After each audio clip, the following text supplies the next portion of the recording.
एक चींटी और कबूतर की कहानी। एक बार कड़कती गर्मियों में एक चींटी को बहुत प्यास लगी हुई थी।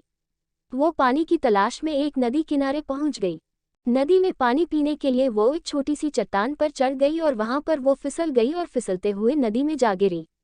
पानी का बहाव ज्यादा तेज होने से वो नदी में बहने लगी। पास ही में एक पेड़ पर कबूतर बैठा हुआ था। उसने चींटी को नदी में गिरते हुए देख लिया। कबूतर ने जल्दी से एक पत्ता तोड़ा और नदी में चींटी के पास फेंक दिया और चींटी उस पर चढ़ गई। कुछ देर बाद चींटी किनारे लगी और वह पत्ते से उतरकर सूखी जमीन पर आ गई। उसने पेड़ की तरफ देख और कबूतर को धन्यवाद दिया। शाम को उसी दिन एक शिकारी जाल लेके कबूतर को पकड़ने आया।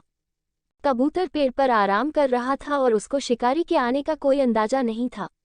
चींटी ने शिकारी को देख लिया और जल्दी से पास जाके उसके पाँव पर जोर से काटा। चींटी के काटने पर शिकारी की चीख निकल गई और कबूतर जाग गया और उड़ गया। नैतिक शिक्षा, कर भला हो भला। अगर आप अच्छा करोगे तो आपके साथ भी अच्छा होगा। 2 किसान और सांप की कहानी। एक बार एक किसान सर्दियों के दिनों में अपने खेतों में से गुजर रहा था। तभी उसकी नज़र एक ठंड में सिकुड़ते हुए सांप पर पड़ी। किसान को पता था कि सांप बहुत ही खतरनाक जीव है, लेकिन फिर भी उसने उसे उठाया और अपनी टोकरी में रख लिया। फिर उसके ऊपर उनसे घास और पत्ते डाल दिए ताकि उसे कुछ गर्मी मिल जाए और वो ठंड की वजह से मरने से बच जाए।